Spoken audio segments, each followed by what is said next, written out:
Hello, what I want to talk about today is the idea of strong versus weak nucleophiles and how this impacts the thermodynamics of the reactions that we have studied and will study.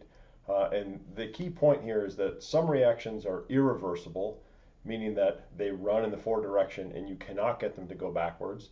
And some are reversible, meaning that you can run them in the forward direction or the backward direction, depending on what conditions you have.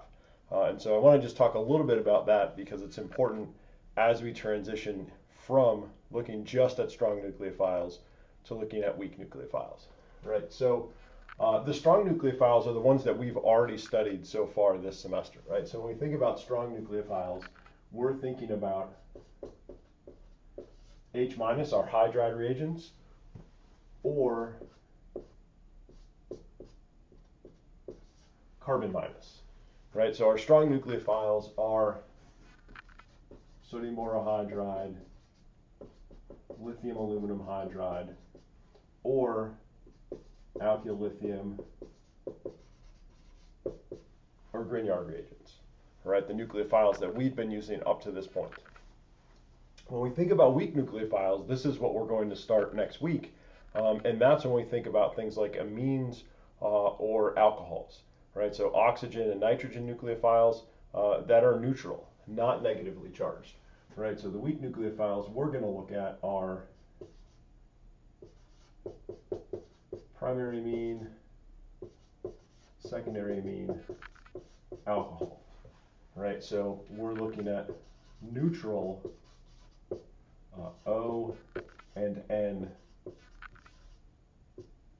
I can spell that correctly. O and N nucleophiles, right? And what I want to do is just give us a look at what the reaction coordinate diagram looks like for these things to highlight the point that, that I'm trying to make, right? So if we think about the reaction coordinate diagram for our strong nucleophiles, and again, this is the progress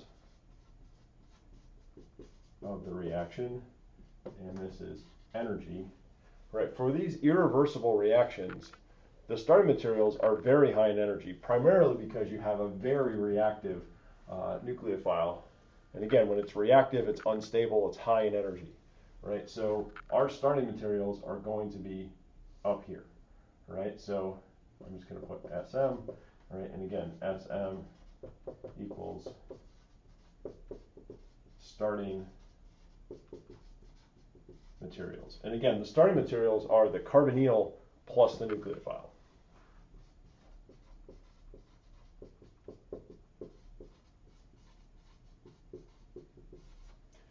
And for the reactions that we're going to be looking at, the carbonyls all have similar energies, but the nucleophiles have very different energies. So we're going to have a higher in energy starting material over here, right, versus on this side. And again, same idea here. This is the progress of the reaction, and energy is going up. And so here, the starting materials are going to be much lower in energy because our neutral amines or alcohols are lower in energy. And so on this side, we're going to go towards products that are much lower in energy than the starting materials. And so our progress of the reaction is going to be some path that looks like that, right? And that's going to be irreversible, right? So this is an irreversible reaction, right? We can't go backwards, okay? So we can't go backwards from products to reactants, right? That's not going to happen. The energy difference is too great. Okay, so that when we've done our reactions up to this point where we've made tertiary alcohols or primary alcohols using these hydride and strong carbon nucleophiles, we've never talked about, oh, let's see if we can go back and make the carbonyl that we started with. We've never talked about that because it doesn't happen, right? So the products are never going to go to the reactants when we're talking about these sorts of reactions. The new reactions we're going to start talking about, the starting material and the products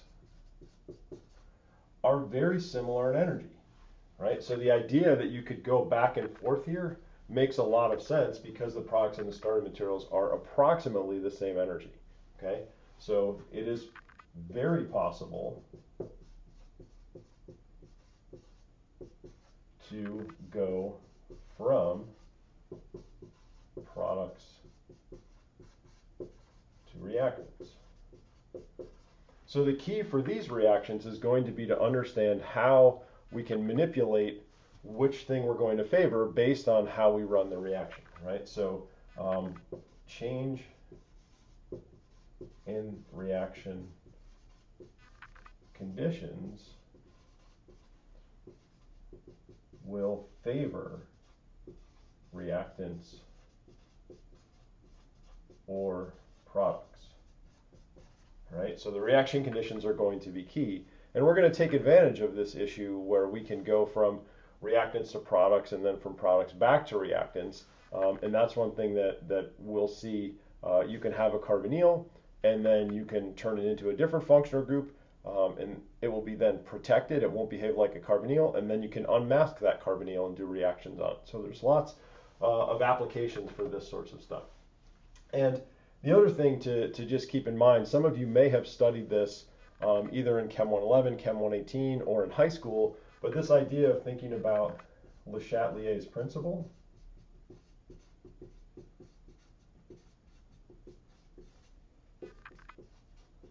for reactions at equilibrium. And we're going to use the ideas in Le Chatelier's principle to try to control these reactions where we think about if we want to favor the products, maybe we add more reactants, or if we want to favor the products, maybe we remove a reactant, things of that sort.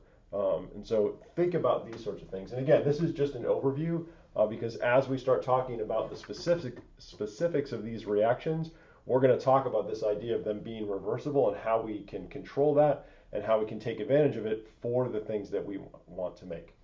All right, so again, feel free to look inclined to read more about this. But again, just an overview of thinking about the reactions we've done previously are all irreversible. We make the product and it stays there. The reactions we're going to talk about are reversible. We need to understand how to favor either the products or the reactants depending on what we want.